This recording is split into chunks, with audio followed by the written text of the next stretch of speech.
ಆತ್ಮೀಯ ವಿದ್ಯಾರ್ಥಿಗಳೇ, ಇಂದಿನ ತರಗತಿಯಲ್ಲಿ ನಾವು ಈಗಾಗಲೇ ಕಂಪನಿಯ ಪ್ರಕಾರಗಳನ್ನು ವಿವರಣಾತ್ಮಕವಾಗಿ ಚರ್ಚೆ ಮಾಡಿದ್ದೀವಿ. ಅದರಲ್ಲಿ ಮುಖ್ಯವಾಗಿ 5 ಪ್ರಕಾರವಾಗಿ ವಿಂಗಡಣೆ ಮಾಡಿದ್ದಾರೆ. ಈಗಾಗಲೇ ಕಂಪನಿ ಪ್ರಕಾರಗಳನ್ನು ನೋಡಿದ್ದೀವಿ. ರಾಷ್ಟ್ರೀಯತೆ ಆಧಾರದ ಮೇಲೆ ಕಂಪನಿ ಪ್ರಕಾರಗಳನ್ನು ನೋಡಿದ್ದೀವಿ. ಮೂರನೇದು ಒಡೆತನದ ಆಧಾರದ ಮೇಲೆ ಕಂಪನಿಗಳ ವಿಧಗಳನ್ನು ನೋಡಿದ್ದೀವಿ. ನಾಲ್ಕನೇದು ನಿಯಂತ್ರಣ ಆಧಾರಿತ ಕಂಪನಿಗಳನ್ನುವಂಥದ್ರ ಬಗ್ಗೆ ನಾವು ಈ ತರಗತಿಯನ್ನು ಪ್ರಾರಂಭ ಮಾಡಬೇಕಾಗಿದೆ. ಹಾಗಾಗಿ ಇಂದಿನ ತರಗತಿಯಲ್ಲಿ ನಾವು ನಿಯಂತ್ರಣ ಆಧಾರಿತ ಕಂಪನಿಗಳು ಅಂತಕ್ಕಂಥದ್ರ ಬಗ್ಗೆ ನೋಡೋಣ. ಅದರಲ್ಲಿ ಮುಖ್ಯವಾಗಿ ನಿಯಂತ್ರಣ ಆಧಾರಿತ ಕಂಪನಿಗಳನ್ನು 2 ಪ್ರಕಾರವಾಗಿ ವಿಂಗಡಣೆ ಮಾಡಿದ್ದಾರೆ. ಒಂದು ಧಾರಕ ಕಂಪನಿಗಳು ಅಂದರೆ ಹೋಲ್ಡಿಂಗ್ ಕಂಪನೀಸ್ ಅಂತ ಕರೀತೀವಿ.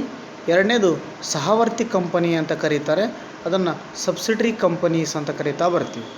ಹಾಗಾದರೆ ಇಲ್ಲಿ ಮುಖ್ಯವಾಗಿ ನೋಡಿದಾಗ ಧಾರಕ ಕಂಪನಿ ಅಂದರೆ ಏನು, ಯಾವುದು ಧಾರಕ ಕಂಪನಿ ಅಥವಾ ಹೋಲ್ಡಿಂಗ್ ಕಂಪನಿ ಅನ್ನುವಂಥದ್ದು ಯಾವುದು ಅಂದರೆ, ಭಾರತದ ಕಂಪನಿ ಕಾನೂನು 1956ರ ಪರಿಚ್ಛೇದ 4ರಲ್ಲಿ ವ್ಯಾಖ್ಯಾನಿಸಿದ ಪ್ರಕಾರ ಧಾರಕ ಕಂಪನಿ ಅಂದರೆ ಯಾವುದೊಂದು ಕಂಪನಿಯನ್ನು ಸ್ವಾಧೀನ ಹೊಂದಿದ ಕಂಪನಿ ಎಂದು ಭಾವಿಸಬೇಕಾದರೆ ಮತ್ತೊಂದು ಕಂಪನಿಯು ಅದರ ಸಹವರ್ತಿ ಕಂಪನಿಯಾಗಬೇಕು. ಅಂದರೆ ಯಾವ ಕಂಪನಿಯು ಸಹವರ್ತಿ ಕಂಪನಿ ಆಗಿರುತ್ತದೆಯೋ ಅಥವಾ ಕಂಪನಿ ಹೊಂದಿರುತ್ತದೆಯೋ ಅದುವೇ ಧಾರಕ ಕಂಪನಿ ಆಗುವುದು ಅಂತ ಕರಿತಾ ಬರ್ತೀವಿ. ಹೀಗಾಗಿ ಯಾವ ಕಂಪನಿ ಮತ್ತೊಂದು ಕಂಪನಿಯ ಜೊತೆಗೆ 50%ಕ್ಕಿಂತ ಹೆಚ್ಚು ಪಾವತಿಸಿದ ಷೇರು ಬಂಡವಾಳವನ್ನು ಹೊಂದಿರುತ್ತದೆಯೋ ಅಥವಾ ಮತ್ತೊಂದು ಕಂಪನಿಯಲ್ಲಿ ಹೆಚ್ಚಿನ ಸಂಖ್ಯೆಯ ನಿರ್ದೇಶಕರನ್ನು ಹೊಂದಿರುತ್ತದೆಯೋ ಅದನ್ನು ಧಾರಕ ಕಂಪನಿ ಎನ್ನುವಂಥ ಅಂಶವನ್ನು ನಾವು ನೋಡುವಂಥದ್ದು ಆಗ್ತಾ ಬರ್ತದೆ. ಹಾಗಾಗಿ ಧಾರಕ ಕಂಪನಿ ಎನ್ನುವಂಥದ್ದು ಸ್ವಾಧೀನತೆ ಹೊಂದಿದ ಕಂಪನಿಯು ಸಹಾಯಕ ಕಂಪನಿಯಲ್ಲಿ ಸಂಪೂರ್ಣವಾಗಿರ್ತಕ್ಕಂಥ ನಿರ್ವಹಣೆ ನಿಯಂತ್ರಣವನ್ನು ಚಲಾಯಿಸತಕ್ಕಂಥದ್ದು ನಾವು ನೋಡ್ತಾ ಬರ್ತೀವಿ. ಹಾಗಾಗಿ ಇತ್ತೀಚಿನ ದಿನಗಳಲ್ಲಿ ಭಾರತದಲ್ಲಿ ಸಾಕಷ್ಟು ಸಂಖ್ಯೆಯ ಸಹಾಯಕ ಕಂಪನಿಗಳು ಕೂಡ ತಮ್ಮ ಪೋಷಕ ಕಂಪನಿಗಳಿಂದ ಸ್ಥಾಪಿತಗೊಳ್ಳುತ್ತಿರುವುದು ಕಂಡುಬರುತ್ತದೆ. ಉದಾಹರಣೆ ನೋಡಿದಾಗ ನಾವು ಧಾರಕ ಕಂಪನಿಗಳು ಅಂತಂದರೆ UTI ಅಂತ ಕರಿತಾ ಬರ್ತೀವಿ, ಯೂನಿಟ್ ಟ್ರಸ್ಟ್ ಆಫ್ ಇಂಡಿಯಾ ಅಂತ ಕರಿತೀವಿ. ಆಮೇಲೆ ಆಕ್ಸಿಸ್ ಬ್ಯಾಂಕ್, ಸದ್ಯ UTI ಅನ್ನುವಂಥದ್ದು ಏನಾಗಿದೆ, ಅದು ಆಕ್ಸಿಸ್ ಬ್ಯಾಂಕ್ ಆಗಿ ಮಾರ್ಪಟ್ಟಿದೆ, ಅದು ಕೂಡ ಹೋಲ್ಡಿಂಗ್ ಕಂಪನಿ ಅಥವಾ ಧಾರಕ ಕಂಪನಿ ಅಂತ ಕರಿತಾ ಬರ್ತೀವಿ. ಆಮೇಲೆ ಪರಸ್ಪರ ನಿಧಿ ಸಹವರ್ತಿ ಬ್ಯಾಂಕ್, ಮ್ಯೂಚುವಲ್ ಫಂಡ್ಸ್ ಅಂತ ಕರಿತೀವಿ. ಸಹವರ್ತಿ ಬ್ಯಾಂಕುಗಳು ಅಂದರೆ ಇಲ್ಲಿ ಮ್ಯೂಚುವಲ್ ಫಂಡ್ಸ್ ಅಂತ ಕರಿತಾ ಬರ್ತೀವಿ. SBI ಕ್ಯಾಪಿಟಲ್ ಮಾರ್ಕೆಟ್ ಲಿಮಿಟೆಡ್ ಅಂತ ಕರೀತಾರೆ, ಅದರ ಜೊತೆ SBI ಸಹವರ್ತಿ ಬ್ಯಾಂಕ್ ಅಂತ ಕರಿತೀವಿ. Can bank mutual fund, Canara ಬ್ಯಾಂಕಿನ ಸಹವರ್ತಿ ಬ್ಯಾಂಕ್ ಅಂತ ಕರಿತೀವಿ. ಫೈನಾನ್ಷಿಯಲ್ ಸರ್ವೀಸಸ್ ಆಫ್ ಬ್ಯಾಂಕ್ ಅಂತ ಕರಿತೀವಿ. ಹೀಗೆ ವಿವಿಧ ರೀತಿಯಾಗಿರ್ತಕ್ಕಂಥ ಕಂಪನಿಗಳನ್ನು ಕೂಡ ನಾವು ಸಾಮಾನ್ಯವಾಗಿ ಹೋಲ್ಡಿಂಗ್ ಕಂಪನೀಸ್ ಅಥವಾ ಧಾರಕ ಕಂಪನಿಗಳು ಅನ್ನುವಂಥ ಶಬ್ದಗಳ ಮುಖಾಂತರ ಅದನ್ನು ಉಲ್ಲೇಖ ಮಾಡಿರ್ತಕ್ಕಂಥದ್ದು ನಾವು ನೋಡ್ತಾ ಬರ್ತೀವಿ. ಹಾಗಾಗಿ ಅದರ ವಿಧಗಳು ಕೂಡ ಭಾಳಷ್ಟು ಸಂಖ್ಯೆಯಲ್ಲಿ ನಾವು ನೋಡ್ತಾ ಬಂದಿದ್ದೀವಿ. ಒಟ್ಟಿನಲ್ಲಿ ಭಾರತದ ಕಂಪನಿ ಕಾನೂನು 1956 ಪರಿಚ್ಛೇದ 4ರಲ್ಲಿ ಕೂಡ ಇದರ ಬಗ್ಗೆ ಸ್ಪಷ್ಟವಾಗಿರ್ತಕ್ಕಂಥ ಮಾಹಿತಿಯನ್ನು ಕೂಡ ತಿಳಿಸಿರ್ತಕ್ಕಂಥದ್ದು ನಾವು ನೋಡ್ತಾ ಬರ್ತೀವಿ. ಹಾಗಾಗಿ ಅದಕ್ಕೆ ಹೇಳ್ತಾರೆ, ಯಾವ ಕಂಪನಿಯು ಮತ್ತೊಂದು ಕಂಪನಿಯ 50%ಕ್ಕಿಂತ ಹೆಚ್ಚು ಪಾವತಿಸಿದ ಷೇರು ಬಂಡವಾಳವನ್ನು ಹೊಂದಿರುತ್ತದೆಯೋ ಅಥವಾ ಮತ್ತೊಂದು ಕಂಪನಿ ಹೆಚ್ಚಿನ ಸಂಖ್ಯೆಯ ನಿರ್ದೇಶಕರನ್ನು ಹೊಂದಿರುತ್ತದೆಯೋ ಅದನ್ನು ನಾವು ಧಾರಕ ಕಂಪನಿ ಎಂದು ಕರೆಯುತ್ತಾರೆ. ಹೌದಾ, 50%ಕ್ಕಿಂತ ಹೆಚ್ಚು ಷೇರು ಬಂಡವಾಳ ಅಥವಾ ಹೆಚ್ಚು ಪಾವತಿಸಿರ್ತಕ್ಕಂಥ ಷೇರು ಬಂಡವಾಳವನ್ನು ಹೊಂದಿರತಕ್ಕಂಥದ್ದು ನಾವು ಧಾರಕ ಕಂಪನಿ ಅಂತೇಳಿ ಕರೀಲಿಕ್ಕೆ ಸಾಧ್ಯತೆ ಇದೆ ಅಂತ ಕರಿತಾ ಬರ್ತೀವಿ. ಇದು ನಿಯಂತ್ರಣ ಆಧಾರಿತ ಕಂಪನಿಗಳಲ್ಲಿ ಒಂದಾಗಿದೆ. ಎರಡನೇದು ನಿಯಂತ್ರಣ ಆಧಾರಿತ ಕಂಪನಿಯಲ್ಲಿ ಮತ್ತೊಂದು ಬರುವಂಥದ್ದು ಸಹವರ್ತಿ ಕಂಪನಿಗಳು ಅಂತ ಕರಿತೀವಿ. ಅದನ್ನೇ ಸಹಾಯಕ ಕಂಪನಿಗಳು ಅಂತಲೂ ಕರಿತಾ ಬರ್ತಾರೆ ಕನ್ನಡದಲ್ಲಿ. ಮತ್ತೊಂದರಲ್ಲಿ ಇಂಗ್ಲೀಷ್ನಲ್ಲಿ ಅದನ್ನು ಸಬ್ಸಿಡರಿ ಕಂಪನಿ ಅಂತ ಕರಿತಾ ಬರ್ತೀವಿ. ಹಾಗಾಗಿ ಸಬ್ಸಿಡರಿ ಕಂಪನಿ ಅನ್ನುವಂಥದ್ದು ಇದು ಕೂಡ ಒಂದು ನಿಯಂತ್ರಣ ಆಧಾರಿತ ಕಂಪನಿಗಳಲ್ಲಿ ಬರುವಂಥ ಒಂದು ಕಂಪನಿಯಾಗಿದೆ. ಭಾರತದ ಕಂಪನಿ ಕಾನೂನು 1956 ಪರಿಚ್ಛೇದ 4 ಸಬ್ಸೆಕ್ಷನ್ 1ರ ಪ್ರಕಾರ ಯಾವುದೊಂದು ಕಂಪನಿಯನ್ನು ಮತ್ತೊಂದು ಕಂಪನಿಯು ಸಹಾಯಕವೆಂದು ಗ್ರಹಿಸಬೇಕಾದರೆ ಅದು ಅಂದರೆ ಮತ್ತೊಂದು ಕಂಪನಿಯನ್ನು ಸಹಾಯಕ ಅಂತ ಗ್ರಹಿಸಬೇಕಾದರೆ ತನ್ನ ನಿರ್ದೇಶಕ ಮಂಡಳಿಯಲ್ಲಿ ಅಧಿಕ ಸಂಖ್ಯೆಯ ನಿರ್ದೇಶಕರನ್ನು ಕೇವಲ ನಿಯಂತ್ರಣ ಸಾಧಿಸುವ ಉದ್ದೇಶದಿಂದ ಹೊಂದಿದ್ದರೆ. ಎರಡನೇದು, ಮತ್ತೊಂದು ಕಂಪನಿಯು ಈಕ್ವಿಟಿ ಬಂಡವಾಳದ ಮೂಲ ಮೊತ್ತದಲ್ಲಿ ಅರ್ಧಕ್ಕಿಂತ ಹೆಚ್ಚು ಬಂಡವಾಳವನ್ನು ಹೊಂದಿದ್ದರೆ. ನಾಲ್ಕನೇದು, ಖಾಸಗಿ ಕಂಪನಿಯಾಗಿದ್ದಲ್ಲಿ ಈಕ್ವಿಟಿ ಮತ್ತು ಪ್ರಾಶಸ್ತ್ಯದ ಷೇರುದಾರರು ಏಕರೀತಿಯ ಮತದಾನ ಹಕ್ಕುಗಳನ್ನು ಹೊಂದಿದ್ದರೆ. ಏಕರೀತಿಯ ಮತದಾನ ಹಕ್ಕುಗಳನ್ನು ಹೊಂದಿದ್ದರೆ. ಯಾವುದೇ ಕಂಪನಿಯು ಮತ್ತೊಂದು ಸಹಾಯಕ ಕಂಪನಿಯ ಸಹಾಯಕವಾದರೆ. ಸೊ ಇವು 4 ಅಂಶಗಳು ಅಥವಾ ಈ 4ರಲ್ಲಿ ಯಾವುದಾದ್ರೂ ಒಂದು ಷರತ್ತನ್ನು ಪೂರೈಸಿದ ಕಂಪನಿಯೊಂದು ಮತ್ತೊಂದು ಸಹಾಯಕ ಕಂಪನಿ ಅಂತಕ್ಕಂಥದ್ದು ಕೂಡ ಹೇಳಲಿಕ್ಕೆ ಸಾಧ್ಯತೆ ಇದೆ ಅಂತ ಕರಿತಾ ಬರ್ತೀವಿ. ಸೊ ಅಲ್ಲಿ ಸಹಾಯಕ ಕಂಪನಿ ಅನ್ನುವಂಥದ್ದು ನೋಡಿದಾಗ ಸ್ವಾಧೀನಕ್ಕೊಳಪಟ್ಟ ಕಂಪನಿಯು ಸಹಾಯಕ ಕಂಪನಿಯನ್ನು ನಿಯಂತ್ರಿಸುವ ಮತ್ತು ನಿರ್ವಹಿಸುವಂಥ ಹೊಣೆಗಾರಿಕೆಯನ್ನು ಹೊಂದಿರುತ್ತದೆ ಅಂತ ಕರಿತಾ ಬರ್ತೀವಿ. ಅಂದರೆ ಇಲ್ಲಿ ಸಂಪೂರ್ಣ ಒಡೆತನ ಅನ್ನುವಂಥದ್ದು ಸಹಾಯಕ ಕಂಪನಿ ಇಲ್ಲವೇ ಸ್ವಾಧೀನವುಳ್ಳ ಕಂಪನಿಯ 100% ಬಂಡವಾಳವನ್ನು ನೀಡಿರುತ್ತದೆ ಅಂತ ಕರಿತಾ ಬರ್ತೀವಿ. ಅಂದರೆ ಭಾಗಶಃ ಒಡೆತನದ ಸಹಾಯಕ ಕಂಪನಿ, ಇದರಲ್ಲಿ ಸ್ವಾಧೀನತೆ ಹೊಂದಿದ ಕಂಪನಿಯು 50%ಕ್ಕಿಂತ ಅಧಿಕ ಬಂಡವಾಳವನ್ನು ನೀಡಿದ್ದು ಉಳಿದಿದ್ದನ್ನು ಸಾರ್ವಜನಿಕರು ಅಥವಾ ಬೇರೆ ಕಂಪನಿಗಳು ನೀಡಿರುತ್ತವೆ ಅಂತ ಕರಿತಾ ಬರ್ತೀವಿ. ಅಂದರೆ ಇಲ್ಲಿ 50% ಮಾತ್ರ ಸಹಾಯಕ ಕಂಪನಿ ನೀಡುವಂಥದ್ದಾಗುತ್ತೆ. ಇನ್ನು ಮಿಕ್ಕುಳಿದಿರ್ತಕ್ಕಂಥ 50%ನ್ನು ಇಲ್ಲಿ ಸಾರ್ವಜನಿಕ ಅಥವಾ ಬೇರೆ ಕಂಪನಿಯಿಂದ ನೀಡಿರ್ತಕ್ಕಂಥ ಸಾರ್ವಜನಿಕ ಷೇರುಗಳ ಮುಖಾಂತರ ಕೂಡ ಕೆಲವೊಂದು ಸಂದರ್ಭದಲ್ಲಿ ನೀಡಿರ್ತಕ್ಕಂಥ ಅಂಶವನ್ನು ಕೂಡ ನಾವು ನೋಡಲಿಕ್ಕೆ ಸಾಧ್ಯತೆ ಇದೆ ಅಂತ ಹೇಳ್ತಾ ಬರ್ತೀವಿ. ಹೀಗಾಗಿ ಸಹಾಯಕ ಕಂಪನಿಯಲ್ಲಿ ಮತ್ತು ಒಂದು ವ್ಯವಸ್ಥಿತವಾಗಿರ್ತಕ್ಕಂಥ ನಿಟ್ಟಿನಲ್ಲಿ ನಾವು ನೋಡಿದಾಗ ಸಾರ್ವಜನಿಕರ ನಿಧಿಯಿಂದ ಕೂಡ ಹಣಕಾಸನ್ನು ಸಂಗ್ರಹ ಮಾಡುವಂಥ ವ್ಯವಸ್ಥೆಯನ್ನು ಕೂಡ ನೋಡುವಂಥದ್ದಾಗ್ತಾ ಬರ್ತದೆ. ಸೊ ಹಾಗಾಗಿ ಒಟ್ಟಿನಲ್ಲಿ ಸಹಾಯಕ ಕಂಪನಿ ಅನ್ನುವಂಥದ್ದು ಕೂಡ ಒಡೆತನದ ಆಧಾರಿತ ಕಂಪನಿಗಳಲ್ಲಿ ಬರುವಂಥ ಮತ್ತೊಂದು ಕಂಪನಿಯಾಗಿದೆ ಅಂತ ಕರಿಬೋದು. ಸೊ ಯಾವ ಸಹಾಯಕ ಕಂಪನಿಗಳು ಅನ್ನುವಂಥದ್ದು ನೋಡಿದಾಗ SBI ಫ್ಯಾಕ್ಟ್ರಿ ಕಂಪನಿ ಅನ್ನುವಂಥದ್ದಿದೆ. ಎರಡನೇದು LIC ಮ್ಯೂಚುವಲ್ ಫಂಡ್ ಅಂತ ಕರಿತೀವಿ, LIC ಮ್ಯೂಚುವಲ್ ಫಂಡ್ ಕಂಪನಿ. ಮೂರನೇದು IDBI ಮರ್ಚೆಂಟ್ ಅಂತ ಕರಿತಾ ಬರ್ತೀವಿ, SBI ಕ್ಯಾಪಿಟಲ್ ಮಾರ್ಕೆಟ್ ಅಂತ ಕರಿತೀವಿ.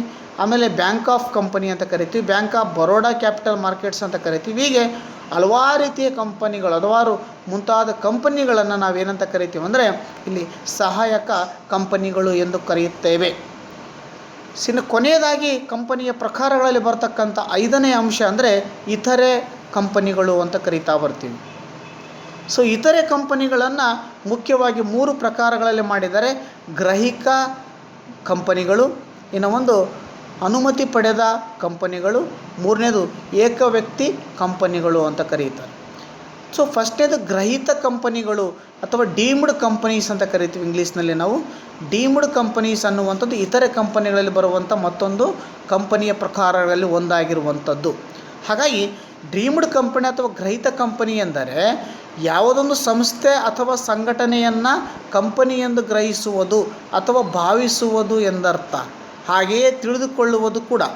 ಈ ಗ್ರಹಿಕೆ ವಿಶೇಷವಾಗಿ ಖಾಸಗಿ ಕಂಪನಿಗಳನ್ನು ಸಾರ್ವಜನಿಕ ಕಂಪನಿಗಳನ್ನು ಭಾವಿಸುವುದಲ್ಲಿ ಕಂಡುಬರುತ್ತದೆ. ಒಂದು ಖಾಸಗಿ ಕಂಪನಿಯು ಹಲವಾರು ಅಂದರೆ ಈ ಕೆಳಗಿನ ಸಂದರ್ಭದಲ್ಲಿ ಸಾರ್ವಜನಿಕ ಕಂಪನಿ ಎಂದು ಕೂಡ ಗ್ರಹಿಸಲಾಗುತ್ತದೆ. ಅಂದರೆ ಯಾವ ಸಂದರ್ಭದಲ್ಲಿ ಕಂಪನಿ ಕಾನೂನು ತಿದ್ದುಪಡಿ 2000ರಲ್ಲಿ ಅದರ ಬಗ್ಗೆ ವಿವರಣಾತ್ಮಕವಾಗಿ ವಿವರಿಸಿರ್ತಕ್ಕಂಥದ್ದು ನಾವು ನೋಡ್ತಾ ಬರ್ತೀವಿ.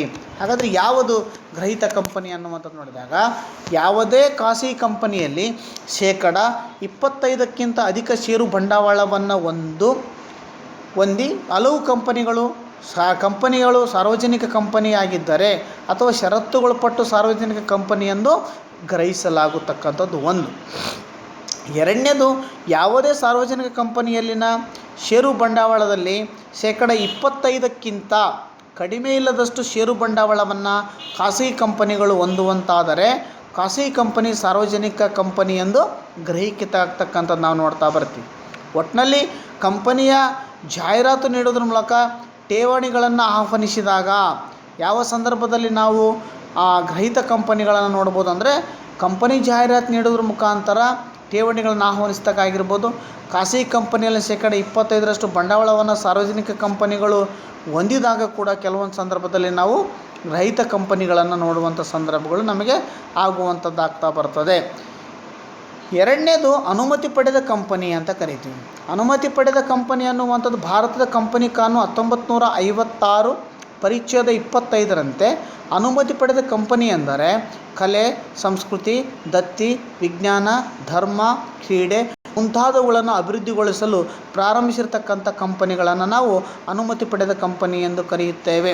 ಲಾಭ ಗಳಿಕೆಯ ಗುರಿಯೂ ಇಲ್ಲವಾಗಿರ್ತಕ್ಕಂಥ ಕಂಪನಿಗಳು, ಲಾಭ ಗಳಿಕೆಯ ಗುರಿ ಇಲ್ಲದಿರುವಂಥ ಕಂಪನಿಗಳು ಒಟ್ಟಿನಲ್ಲಿ ಕೆಲವೊಂದು ವಿಶಿಷ್ಟ ಕಾರ್ಯಕ್ರಮಗಳ ಮೂಲಕ ಸಮಾಜ ಸೇವೆಯನ್ನು ಹೊಂದಿ ಉದ್ದೇಶವನ್ನು ಹೊಂದಿರತಕ್ಕಂಥ ಕಂಪನಿಗಳನ್ನು ನಾವು ಅನುಮತಿ ಪಡೆದ ಅಥವಾ ಲಾಭಯೇತರ ಸಂಸ್ಥೆ ಕಂಪನಿಗಳು ಅಂತ ಕೂಡ ಕರೀತಾರೆ.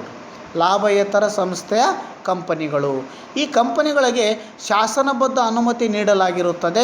ಇವು ತಮ್ಮ ಹೆಸರಿನ ಕೊನೆಗೆ ನಿಯಮಿತ ಎನ್ನುವಂಥ ಶಬ್ದವನ್ನು ಬಳಸುವಂತಿಲ್ಲ. ಯಾವುದೇ ಕಾರಣಕ್ಕೂ ನಿಯಮಿತ ಎನ್ನುವಂಥ ಶಬ್ದ ಬಳಸುವಂತಿಲ್ಲ. ಅಷ್ಟೇ ಅಲ್ಲದೆ ಕೆಲವೊಂದು ದಾಖಲೆ ಪತ್ರಗಳನ್ನು ಇಡುವುದರಿಂದ ಕೂಡ ಇವಕ್ಕೆ ಈ ವಿನಾಯಿತಿ ಅನ್ನುವಂಥದ್ದು ನೀಡುವುದಾಗಿದೆ ಅಂತ ಕರಿತಾ ಬರ್ತೀವಿ. ಸೊ ಇನ್ನು ಕೊನೆಯದಾಗಿ ಇತರೆ ಕಂಪನಿಗಳಲ್ಲಿ ಬರುವಂಥದ್ದು ಕೊನೆಯದಂದರೆ ಈಗಾಗಲೇ ಗ್ರಹಿತ ಕಂಪನಿ ಆಯಿತು, ಅನುಮತಿ ಪಡೆದ ಕಂಪನಿ ಆಯಿತು, ಕೊನೆಯದು ಏಕ ವ್ಯಕ್ತಿ ಕಂಪನಿ ಅಂತ ಕರೀತೀವಿ. ಒನ್ ಮ್ಯಾನ್ ಕಂಪನಿ ಅಂತ ಹೇಳ್ತಾ ಬರ್ತೀವಿ. ಸೊ ಇಲ್ಲಿ ಒನ್ ಮ್ಯಾನ್ ಕಂಪನಿ ಅಂತಂದರೆ ಯಾವ ಕಂಪನಿಯಲ್ಲಿನ ಬಹುಮತದ ಅಂದರೆ ಅಧಿಕ ಸಂಖ್ಯೆಯ ಷೇರುಗಳನ್ನು ಒಬ್ಬನೇ ಹೊಂದಿದ್ದು ಇನ್ನುಳಿದ ಷೇರುಗಳನ್ನು ನಾಮಮಾತ್ರಕ್ಕೆ ಉಳಿದಿದ್ದರೆ ಅಥವಾ ನಾಮಮಾತ್ರಕ್ಕೆ ಉಳಿದವರು ಹೊಂದಿದ್ದರೆ ಅದು ಏಕ ವ್ಯಕ್ತಿ ಕಂಪನಿ ಆಗುತ್ತದೆ. ನೋಡಿರಿ, ಭಾಳ ಸ್ಪಷ್ಟವಾಗಿ ಹೇಳ್ತಾರೆ. ಯಾವ ಕಂಪನಿಯ ಬಹುಮತದ ಷೇರುಗಳನ್ನು ಒಬ್ಬನೇ ಹೊಂದಿದ್ದರೆ, ಹೌದಾ, ಇನ್ನುಳಿದ ಷೇರುಗಳನ್ನು ನಾಮಮಾತ್ರಕ್ಕೆ ಉಳಿದವರು ಹೊಂದಿದ್ದರೆ ಅದು ಏಕ ವ್ಯಕ್ತಿ ಆಗುತ್ತದೆ ಅಂತ ಕರಿತೀವಿ. ಇಂದಿನ ದಿನಗಳಲ್ಲಿ ದೊಡ್ಡ ಕಂಪನಿಗಳ ಷೇರುಗಳನ್ನು ಒಂದೇ ಕುಟುಂಬದ ಸದಸ್ಯರು ಹೊಂದಿರತಕ್ಕಂಥದ್ದು ನೋಡ್ತೀವಿ ನಾವು. ಸಾರ್ವಜನಿಕ ಸದಸ್ಯರು ಅತಿ ಕಡಿಮೆ ಸಂಖ್ಯೆಯಲ್ಲಿ ಷೇರುಗಳನ್ನು ಹೊಂದಿರುತ್ತಾರೆ. ಇವುಗಳ ಉದ್ದೇಶವೇನೆಂದರೆ ಕಂಪನಿಯ ವ್ಯವಹಾರದ ಮೇಲೆ ಸಂಪೂರ್ಣವಾದಂಥ ನಿಯಂತ್ರಣ ಹೊಂದುವುದು ಮತ್ತು ತಮ್ಮ ಯೋಜನೆಗಳನ್ನು ಕಾರ್ಯರೂಪಕ್ಕೆ ತರತಕ್ಕಂಥ ಕೆಲಸವನ್ನು ನಾವು ಕಂಪನಿ ವ್ಯವಸ್ಥೆಯಲ್ಲಿ, ಅದು ಇತರೆ ಕಂಪನಿಗಳಲ್ಲಿ ಏಕ ವ್ಯಕ್ತಿ ಕಂಪನಿಯಲ್ಲಿ ಸ್ಪಷ್ಟವಾಗಿರ್ತಕ್ಕಂಥ ನಿಟ್ಟಿನಲ್ಲಿ ನಾವು ಋಣಾತ್ಮಕವಾಗಿ ನೋಡಿರುವಂಥದ್ದು ಆಗ್ತಾ ಬರ್ತದೆ. ಹೀಗಾಗಿ ಒಟ್ಟಿನಲ್ಲಿ ಕಂಪನಿಯ ಪ್ರಕಾರಗಳನ್ನು 5 ಪ್ರಕಾರವಾಗಿ ಮಾಡಿದ್ದೀವಿ ನಾವು. ಕಂಪನಿಯ ಪ್ರಕಾರಗಳು: 1ನೇದು, 2ನೇದು ರಾಷ್ಟ್ರೀಯತೆ ಆಧಾರದ ಮೇಲೆ ಪ್ರಕಾರಗಳು, 3ನೇದು ಒಡೆತನದ ಆಧಾರಿತ ಕಂಪನಿಗಳು, 4ನೇ ನಿಯಂತ್ರಣ ಆಧಾರಿತ ಕಂಪನಿಗಳು, 5ನೇದು ಇತರೆ ಕಂಪನಿಗಳಂತೇಳಿ ಸಾಮಾನ್ಯವಾಗಿ 5 ಪ್ರಕಾರವಾಗಿ ಕಂಪನಿಯನ್ನು ವಿಭಜನೆ ಮಾಡಿರ್ತಕ್ಕಂಥದ್ದು ನಾವು ನೋಡ್ತಾ ಬರ್ತೀವಿ.